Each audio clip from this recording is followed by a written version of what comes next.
Welcome to another episode of Traffic Light Protocol, the digital forensics podcast.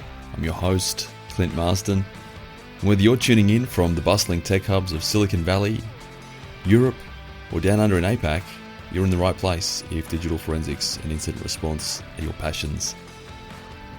Here on Traffic Light Protocol, we dive deep into the challenges, trends, and tools shaping our field, from dissecting complex cyber threats to sharing expert insights on how to stay ahead in this ever-evolving landscape. If you're like many of our listeners, whether you're a young professional getting started in forensics, or you've been doing forensics for a long time, you know the importance of continuous learning and staying at the cutting edge of technology. And hey, if you haven't yet, make sure you hit that subscribe button. That way you'll never miss when our weekly episodes drop. We're all about staying connected, and that means that you'll always be in the loop with the latest in digital forensics and incident response. So grab a tea or grab a coffee, settle in, and let's get into it. You're listening to TLP, the Digital Forensics Podcast with Clint Marsden.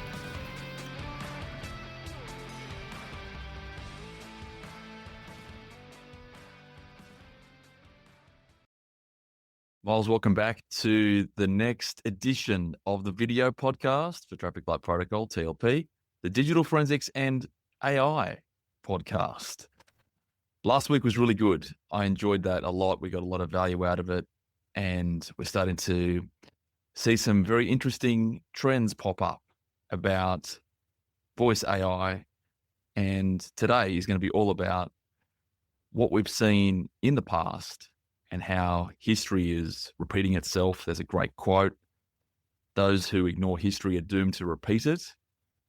And unfortunately, for those who weren't even around on this planet when history was occurring, they're now starting to discover what it is like when you are dealing with toll fraud and AI agents and, voice AI functions being hacked. Welcome to the Voice AI podcast for today. Thank you. I guess the big topic on everyone is obviously AI to voice. It's probably one of the biggest applications at the moment, especially around phone calls, doing bookings, scheduling, all that sort of stuff. And the leader of that is retail, a great provider. So Retail. So what is retail? Retail is basically a gateway between your SIP provider and your AI agent, so your ChatGPT. All right, now this one, I know we're going to go super deep on this. Can you go down a little bit deeper into what a SIP provider is, what they do, how they're important? Yeah, so a SIP provider provides you a phone number and a line capacity that allows you to take phone calls. For example, most SIP providers here in Australia do channels of 10, which is 10 simultaneous voice calls, and you get that in your subscription when you order a number off them.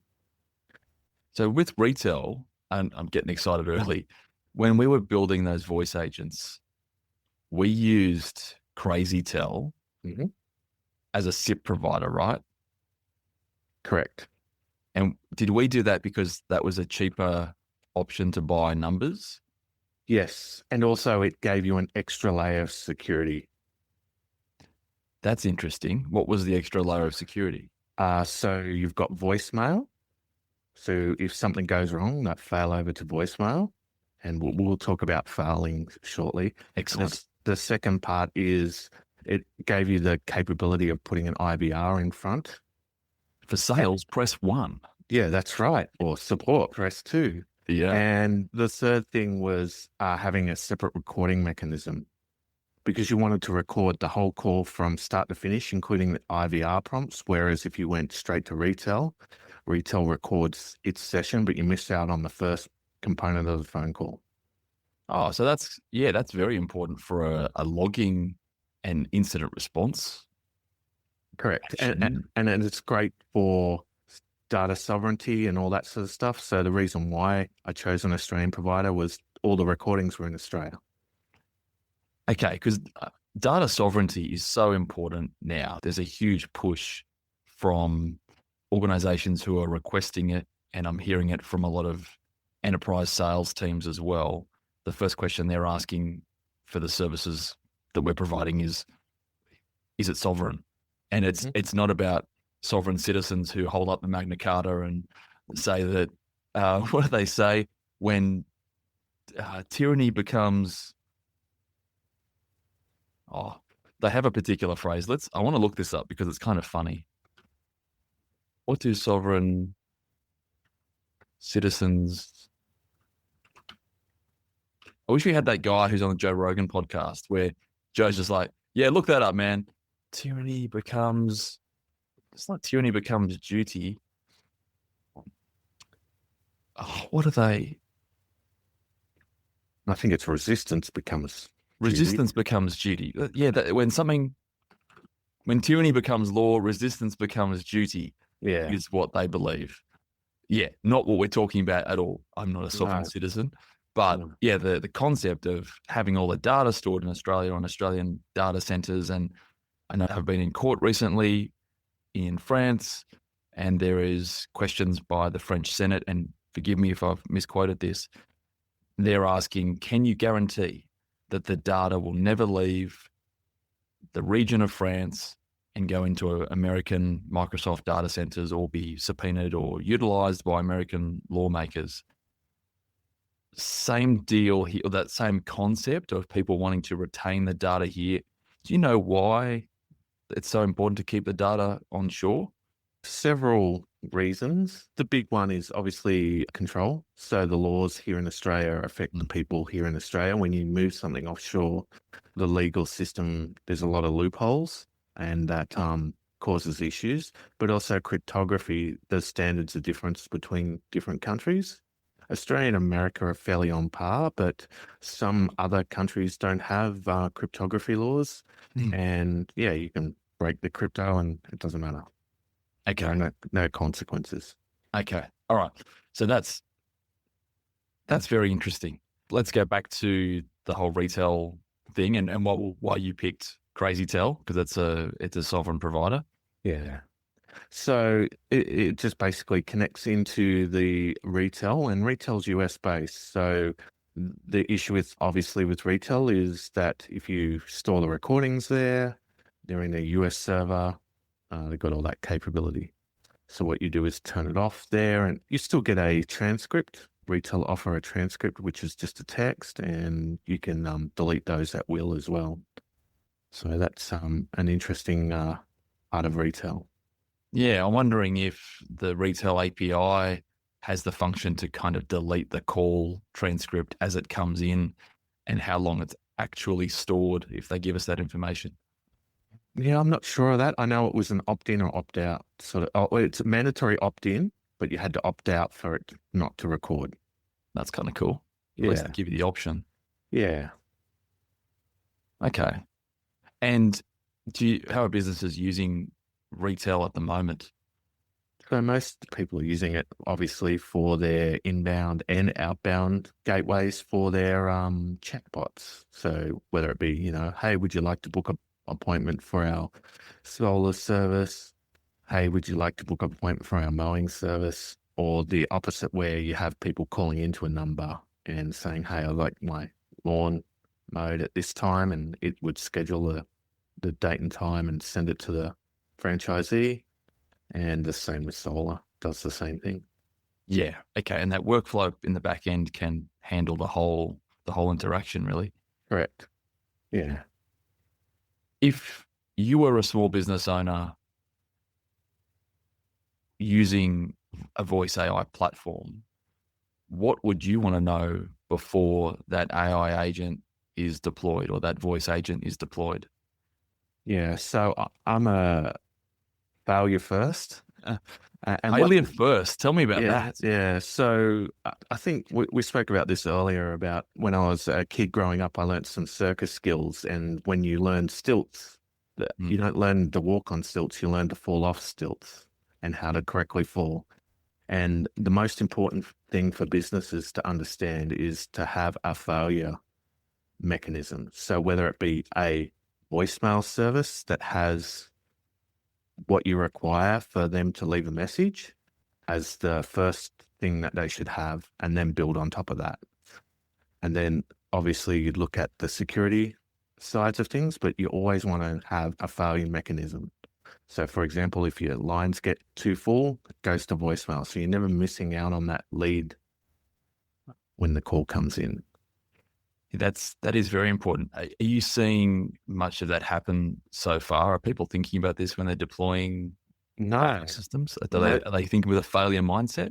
No, I think most people are just thinking, oh, let's just get the bot to do as much as the work as possible and then walk away, which is great. But the bots are made by humans and they do make mistakes, and you've got to have a mechanism in there built in. So if the bot can't, direct a call to a person, it needs to direct it to a voicemail of the person that needs to call the actual caller back. And just simple things like that makes the whole experience a lot better. AI is not here to replace human interaction, it's to enhance it. And I think that's where a lot of people get it wrong. So are there any differences between voice AI cybersecurity and traditional cybersecurity?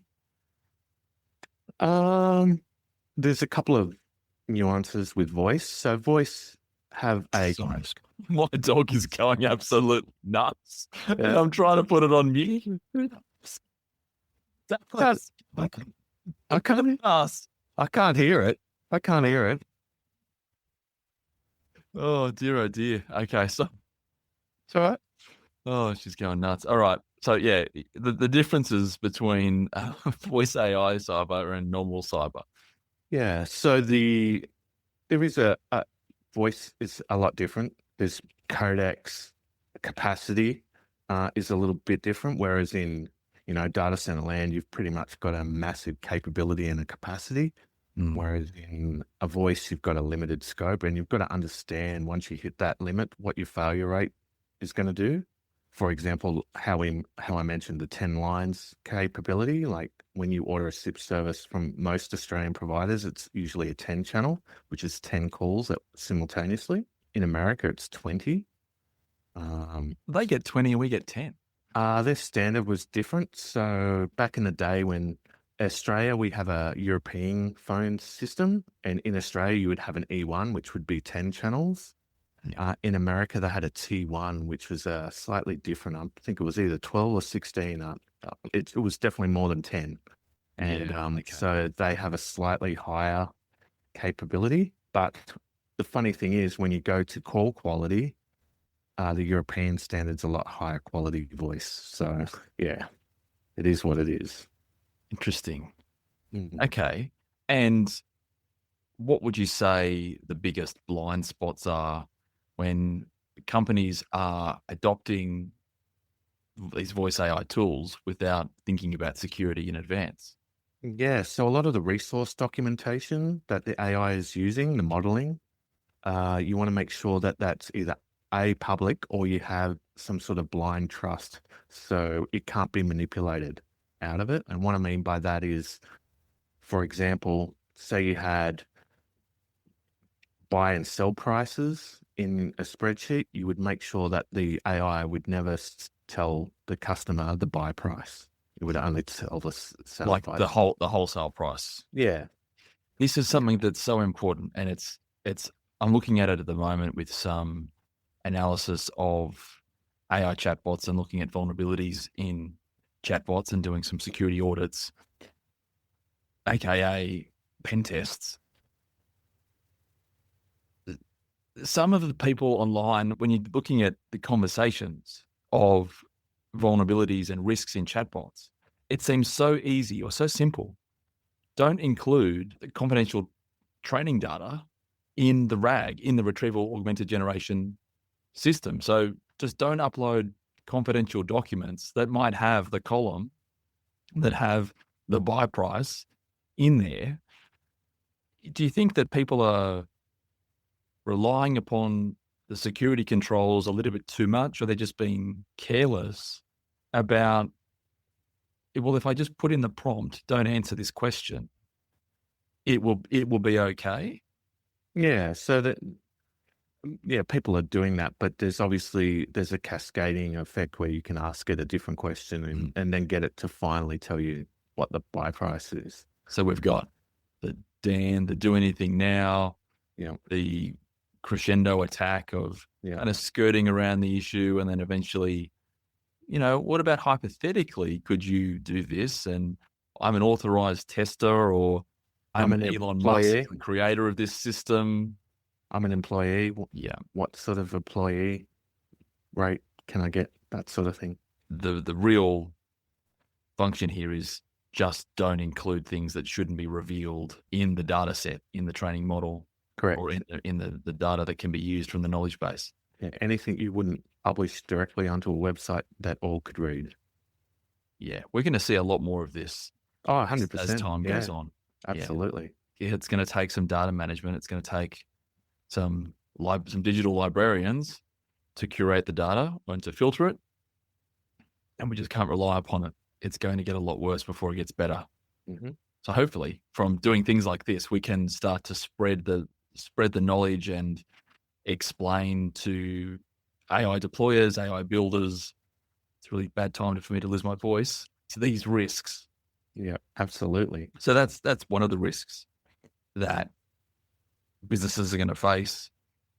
Are there any other risks of using AI voice agents without sufficient security? So obviously there's the bill impact, where you get, scam callers just tying up your AI resources and that escalating your bill, not having the proper controls in there. So simple things like limit calls to 5 minutes if an operator is not available, or if the AI bot is not having success with the user, push it to a voicemail or push it to an actual person to deal with. Can we expand on that? Because that is one of the attacks that's occurring. Mm-hmm. And I don't know what's going on, but it's coming from these UK numbers. And obviously unfortunately haven't had one today. The call came in from a UK number highlighting the problem. You've gotten scam calls from UK numbers as well. Yeah. And what is going on there? I don't understand why UK numbers are being favored for these types of scams, but it's a rising trend, and more people are posting it on LinkedIn now, sharing their stories. And I've read varying amounts from $500 up to thousands. It's who's going to step in here? I know you've created something. You've started working on an N8N workflow to secure things. Yeah. I don't want to reveal the name because it's all yours. You want to share that and start talking about it a little bit more? Yeah. So there's two things that you can do. Obviously, is if you're in a particular market or region, you can lock it to that region. So if you do get international callers, you just push them to voicemail. That's a fundamental security control. If you're not, it's like Office 365 not allowing logins from countries where you are not expecting staff to be. Correct. This is if you're not doing business in countries other than where you're based, don't accept calls and don't have calls going outbound. It's pretty. It seems so simple, but it's probably really easy to forget when you're just trying to deploy something quickly, right? Yeah. Absolutely. And then the next phase is obviously building it into your AI platform to have something like a segregated witness to sit there and look at the call and see what people are saying. Segregated witness sounds intense. It sounds massive. Can you go into it a little bit more? Yeah. So thinking of the old Bitcoin days, they had a segregated witness to look at the transaction as it was occurring. And it's the same principle. It's a AI that's independent from the AI that's going to be answering the question. It looks at the question, see if it's malice, make sure that it's formatted correctly so there's not any funky stuff or, hidden agenda. And then it pushes it through to the other AI, which then answers. It then looks at the conversation going back and filters to make sure that, hey, has the question been answered correctly? Yes or no? If it's no, it goes back to the original AI to get it right. And then it comes through to the end user to listen.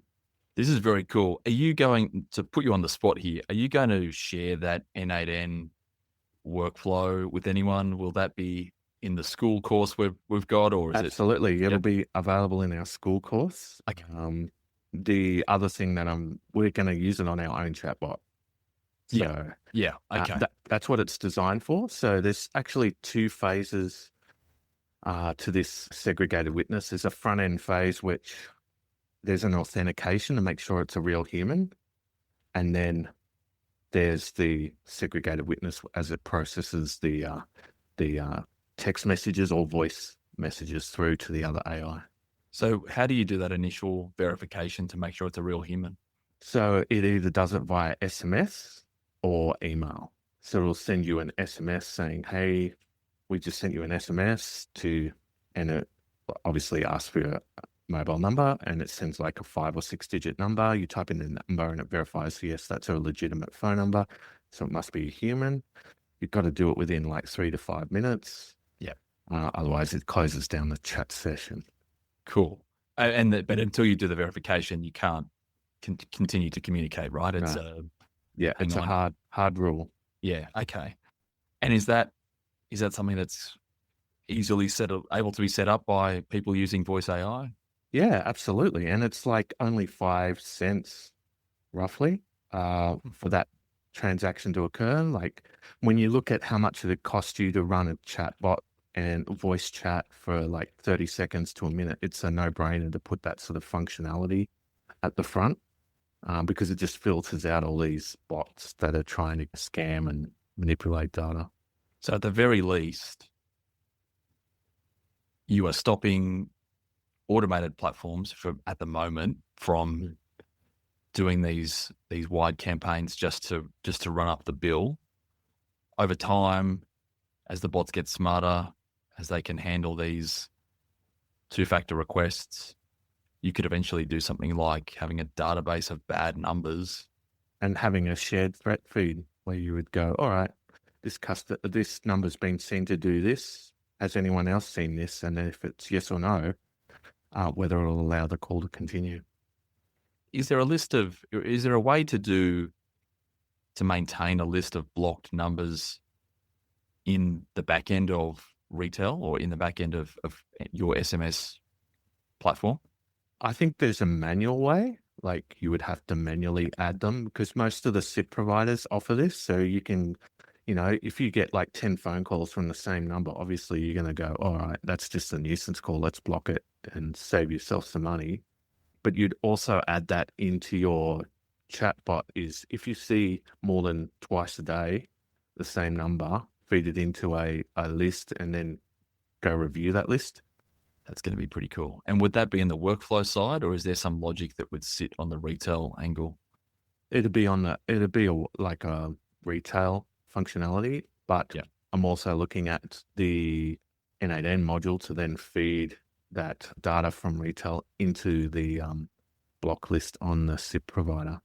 So as a voice AI community, if we start to get together and share this intelligence, there's unfortunately a few people will get hit initially, but over time we can beat the scammers because we are sharing these numbers, which is the equivalent of sharing phishing emails and bad website domains, the indicators of compromise that we do in cybersecurity normally. I hope this gets up. I hope this really becomes something that the community can benefit from and everyone gets behind it. And there's no shame in sharing the threat intelligence. I mean, people are already doing it, saying, hey, I just lost thousands of dollars this weekend. Don't you be the next victim. Yeah. This is what happened. This is how we can block it. So that's exciting. Is that something that's going to be released shortly? It's a project that you're working on at the moment? Yeah. It's adding the functionality and stuff of what people want as well. So it's definitely in the roadmap. Our chatbot's going to be the first one that gets that. And we'll just add features as they come along. Can't wait for the chatbot to go live. I have so many features that I want to add and want to talk about, but don't want to give the game away. We've gone through the risks now of using an AI voice agent if it's not secured properly. There's always going to be new use cases. It's always going to be cat and mouse as developers get better at locking things down, as they're securing things. Scammers, people who are attacking LLM systems will continue to come up with new ways. LLMs will continue to come up with new ways of doing things. the protections that are being put in by commercial LLMs are just not going to cut it anymore, because we're all downloading Open Llama and running models that don't have the restrictions. I want to talk about failure, and you talked a bit about it before with the stilts, and I love that, how it's baked into the method of operation. It's baked into how you're learning about it. What can we do about baking in more failure to workflows, to AI systems, to account for things, because it's always changing? What's possible there? Yeah. So, for example, obviously error messages help, but you don't want to do that to your customer. Most AI systems will let you have like an error message where you can, go to voicemail or go to a pre-recorded message saying, hey, we're having technical difficulties with our AI at the moment. Please leave your name and number and we'll get back to you. Yeah. Having those in place just obviously helps your brand and reputation, but also ensures that if something does go wrong, that you've got a method of delivering a service when everything fails. I think a great example in Australia was when the FPOS, one of the major telcos, went down. You couldn't pay for your coffees. I remember that. It was only a few months ago. Yeah, and everyone was all up in arms about that. The simple solution for that is having another FPOS machine with a different provider. You can pick them up from Officeworks. And I've had this discussion with many small businesses to have multiple. So when one fails, you've got another ready to go, because, a lot of them don't charge a per month fee. So you can get away with having a spare one just sitting there. It comes down to DR, like disaster recovery and I guess resilience of the business. Yep. And your risk appetite, right? So some businesses might want to have, a $200 FPOS machine sitting in the drawer. Yeah. But the day that it happens, you wish you did, because it's cheaper than losing customers. 100%. 100%. Just trying to bring up some of the modules from the Skool course about that specific topic, about governance and a bit of resilience and disaster recovery. Yeah. And obviously you need to log things, make sure that you're constantly testing what's going on in your AI environment, not only with the, your daily or weekly test plan, but with your customers, listening to some of those call recordings, making sure that it's producing the results that you want. Yeah, because it can go sideways. And I know that voice AI developers are, as part of that onboarding focus, they're constantly listening to and reading transcripts and trying to identify what's going on. What I was thinking about before, you were talking about the failure mode. It just goes into voicemail. Mm-hmm. And borrowing something from traditional cybersecurity, where a denial of service or a distributed denial of service, where tens or hundreds of thousands of machines are being directed to attack a particular website or a system. What is possible? We've got Cloudflare to scrub denial of service traffic, and they had the biggest data denial of service in history just recently. It was in the terabits of range. 11, I believe, around 11 terabits. Mm-hmm. It is, it's an unfathomable amount of data. We've got Cloudflare for that. We've got Cloudflare for people who are saying, I don't want AI to scrape my websites. Yep. Which is going to bring an interesting challenge in itself, but that's too philosophical for this. We're sticking to the technical. What can we do if someone is running a denial of service against your phone numbers? What's going to happen there? Yeah. So obviously, if you've set up to fail to start with, it'll go to voicemail. But obviously, the worst case scenario, it'll ring engage. So that's the absolute worst. Like people calling and they can't get through. Remember the old days of dial-up internet? That's that night ever. Yeah, that's the day. That's exactly what they're going to hear is the busy tone. Yeah. So at the moment, it sounds like there's no solution, and it's a risk, and it's got to go into the threat model of someone might attack our platform and they might chew up all the lines. Yep. In that case, is it worth having a backup number, or do you need to go further and think of what's a better disaster recovery process, or what's an incident response process where you can start to look at using a threat intelligence feed, or do the manual blocking of numbers by first going through the logs? Is that how you would approach that if you were getting if you're getting smashed, if the lines were getting clogged up? Oh, absolutely. And a simple logic back in the day of the old dial-up ISPs, you could dial from multiple locations using the same username and password. It took about, and this was like in the mid 90s, took about until 94, 95, where Radius was patched and allowed that you could lock one login per username and password, because what people were doing was sharing their username and passwords. And obviously the ISP's billing would still bill for those 2 sessions. Yeah. But if you're an unlimited ISP, yeah, wow. Yeah, tying up 2 lines. Oh, so man. I wish I had. Yeah, I'm one of those people. I was very young back in 1994, and we didn't have the internet at that point in time. Far out. Yeah, so concept. Yeah, so the same sort of logic can be applied to obviously the phone listing. And if you see this number more than twice on simultaneously, block it. Is that something that can be configured in retail? It can, but you need to obviously record the numbers as they come in and have a time variance. So what you would look at is, have I seen this number in the last 15 minutes? Yes, I have. All right, we're going to block that number. And is that logic is still controlled in retail, or is that the workflow angle? That will be the workflow. So the retail would push it to the workflow and put it into, say, a spreadsheet or some sort of data source. Superbase, some kind of vector database. Yeah. Yep. It would look at it and go, I've seen you before, 15 minutes, block.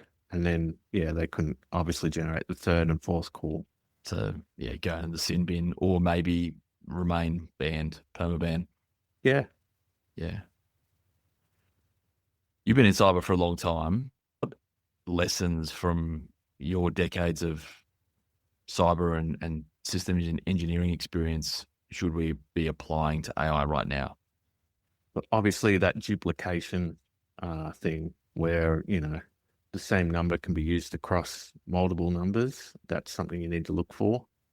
The other thing is making sure that you build systems that fail correctly and test multiple failure rates. So failing with the SIP, failing with the AI experience, failing with the inputs. Like you can have inputs with numbers and stuff like that. You can have verification for customers. So if you want, for example, if you want support, hey, tell us your phone number. They type in their phone number and they go through to support because it looks it up on the database. Oh yeah, that's a customer. Goes straight through.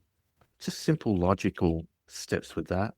And basically making sure that you've got well-documented processes and systems in place, because that's the beginning and end. That's right, because in the heat of an incident, and everyone's guilty of this, I'm guilty of it. Everyone's got an incident response plan. That's a sweeping statement that I shouldn't say. I should retract that. People who are prepared have incident response plans. Sometimes those plans aren't communicated to the security operations people or the IT people, or it's been done so long ago that systems have changed and been modified, or you don't have access to those particular systems. But using an IR plan is critical for anyone who's dealing with this type of stuff, because when an incident does occur, it's not always clear what you should be doing. And if things like the bill is running up really quickly, it's nice to pick something up and have a step-by-step checklist. You can go as detailed as a 20, 30-page manual. You can have a flowchart. I found for flowcharts, once you understand the process, a flowchart is great to have. if you just have a flowchart without the back-end documentation, and if you're not a super technical person who can just figure it out on the fly and has decades of experience like you, then you might need to have that. And so it's one thing to say, yep, we've got an incident response plan. 2, does everyone know how to use it? And do you know where it lives? And then what's that level of detail? Do you just have a flowchart? Do you need the technical instructions? I'd always say have both and then update them as you can, as maybe a once a year task or something like that. We used to talk about clicking a bad link can ruin your week, can potentially compromise the entire organization. And that's a phishing attack. Phishing is still being used. There was a case recently where a massive organization got compromised. Someone joined a Teams meeting, started spamming links, and they were phishing links and compromised the organization. It seems so comical that it actually happened, but this is the reality we're in. What's the AI equivalent here? If obviously the risk of being phished to your retail account, to your Crazytel account is still there, and you've got to have multi-factor authentication.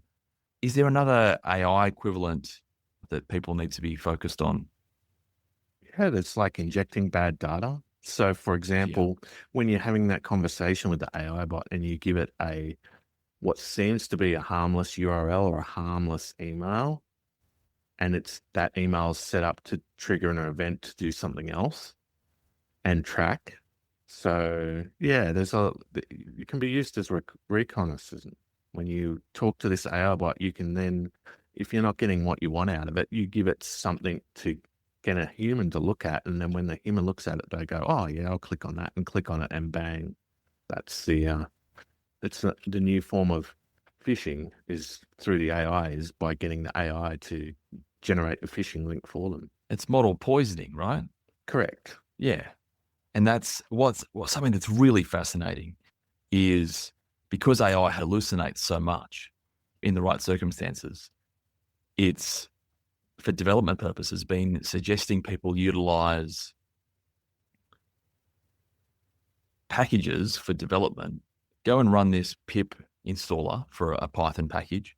I'm just explaining that for everyone else. I know that you understand that one, but run pip install and it specifies this Python package that doesn't actually exist. People are doing this. I'm guilty of it because you are just desperate to get the solution working. What this is now creating is it's generating typo squatting opportunities for threat actors who then create a malicious package based on the hallucination.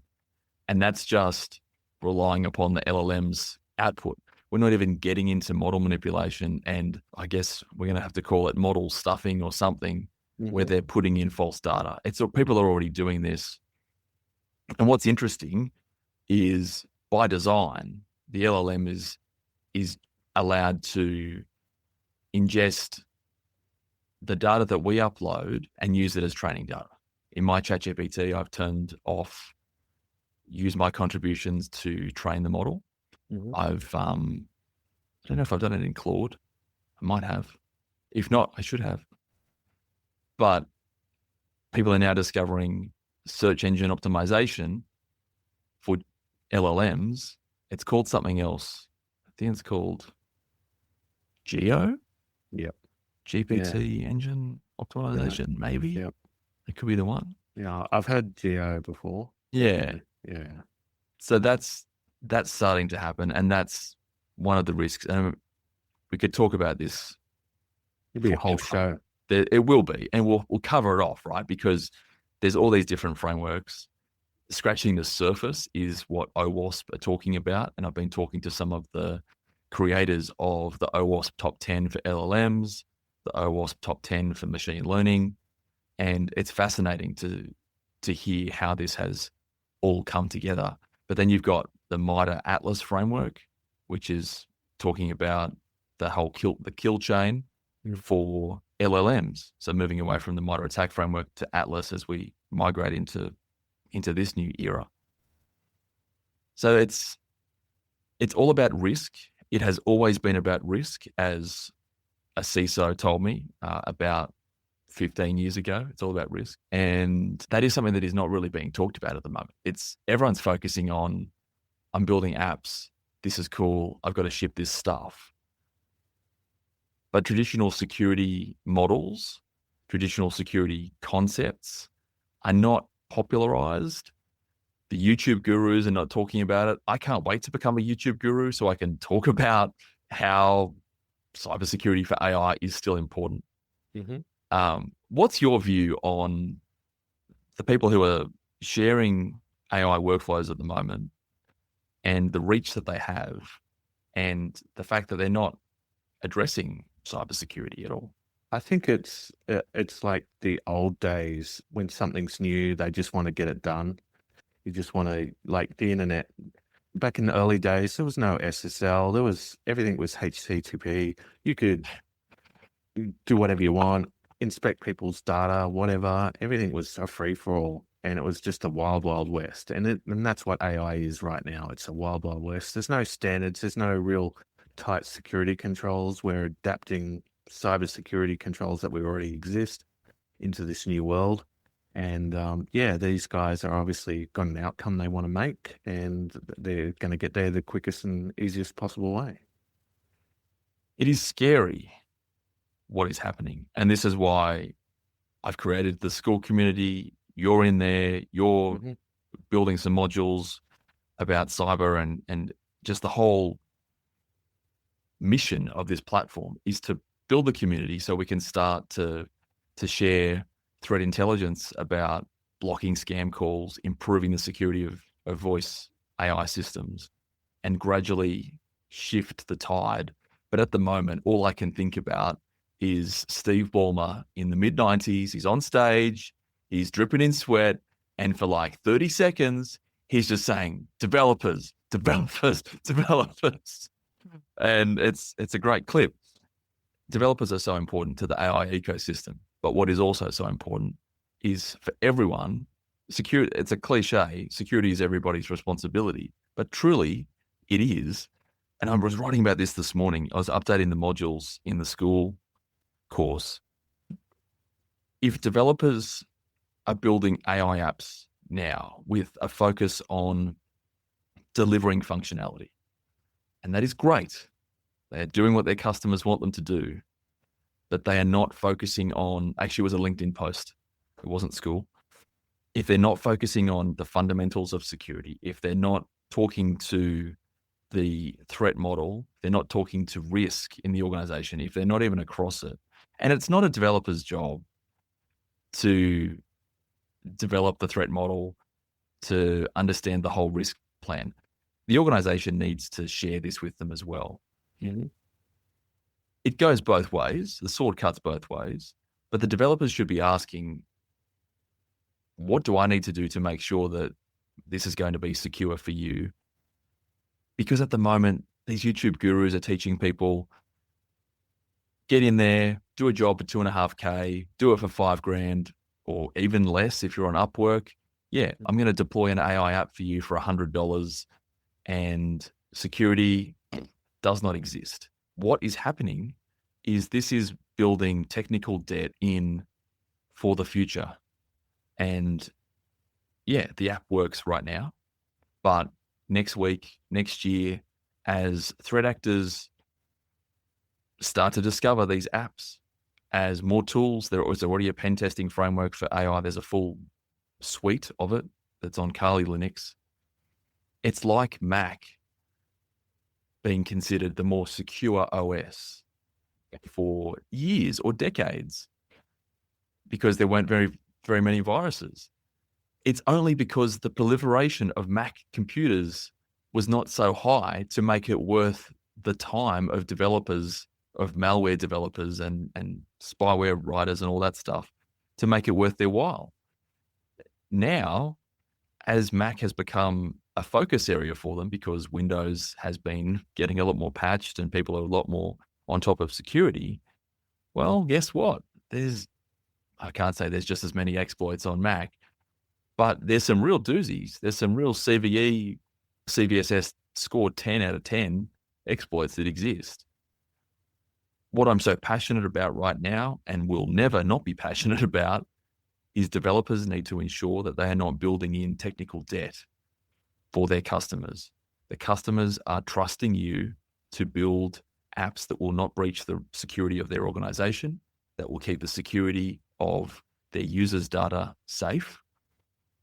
And as these deals get bigger and bigger, and as organizations are implementing AI from whoever is developing them, we do not want to be introducing more data breaches like Optus, like Medibank, any of the other 1,000 organizations that have been breached, and causing people to have to go and renew their license, their passport, their Medicare documents, to be victims of identity theft, identity fraud.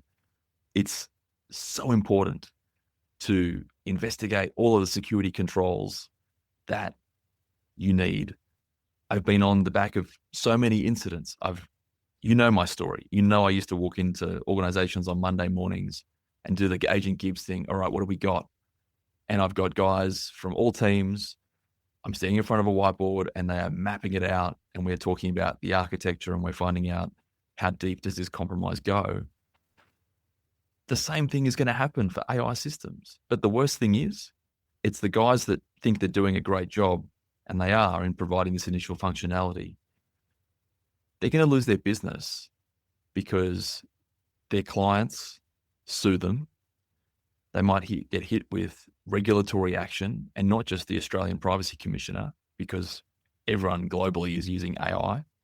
Imagine what the fine will be if you're in the EU and you get stung with a GDPR fine, or if you're in America and you're doing voice AI for dentists, massive popular niche that everyone's doing, medical reception, and you're storing all this data. And when you're building the system, you say to the client, just give me the data and I'm going to set this up. Some clients say, hang on, what are you doing to secure my data? What I've seen in other school communities is people saying, and I'm seeing this from major influencers in the AI space, just don't deal with those clients. They ask too many questions. I find working with smaller organizations, and this is not my quote, by the way, so don't chop this up, anyone who's listening to this, but the quote is, I find that working with smaller organizations is better because they don't ask the questions about security. Other people are saying to the clients, don't worry about it. The platform handles all of the security. It's like you buy a car and you go, will I die if I have a crash? And the sales guy's going, yeah, it's got a 5-star ANCAP safety rating. Yeah, but not if you drive it off a cliff. It's so important. And after seeing so many cyber incidents over the years in all kinds of organizations, it needs attention. And we are giving it that attention, and we're teaching people how to do this for free in the school community. So that's the pitch. Get in the school community, talk to other AI builders, help each other out. Let's not build in technical debt. Let's work with each other to stop the breaches. And beyond just losing your business, just doing the right thing, stopping people from having their identity stolen. I know common courtesy doesn't exist much these days, but,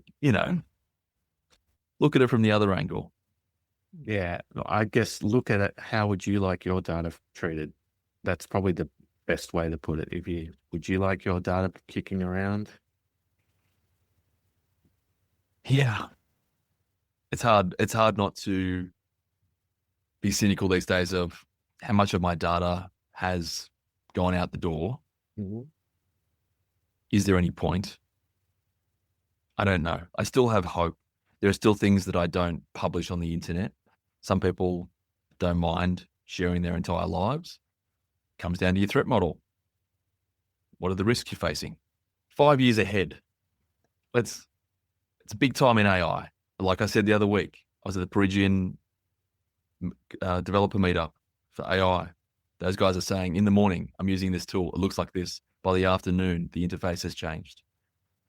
with that in mind, in 5 years, will AI voice agents be our greatest convenience or our biggest risk? Yeah, that's it. Is it going to be like the annoying text messages and annoying emails that we get with this, the current technology stack? Is this just going to be another annoying sort of thing that we don't want to deal with? I have this vision of, well, I actually have a wallpaper, an AI wallpaper of, I'm going to have to show this. It's me having a coffee with a donut next to an alien, and it's in the theme of, what's the movie with Harrison Ford? Blade Runner. Love Yep. Blade Runner, right? Yep. So I constantly have these thoughts, and I see it in my mind of that's in the future, or it's like Total Recall or Altered Carbon, amazing show, where you're walking down the street and there's just neon. And I kind of love the whole cyberpunk thing. Always wanted to have a cyberpunk party one day, maybe for my 40th. You're just getting bombarded by these advertisements. And then we're all going to have a Neuralink. What a crazy time.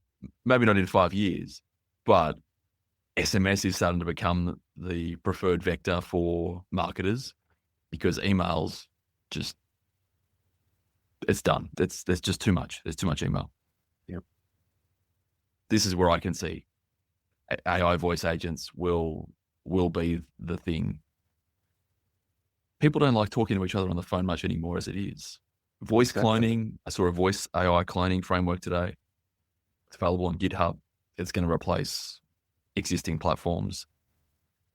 I am concerned for our ability to speak, for our ability to write, because of these platforms just taking over. But that's my prediction. It will be brilliant. I'm a massive supporter of AI.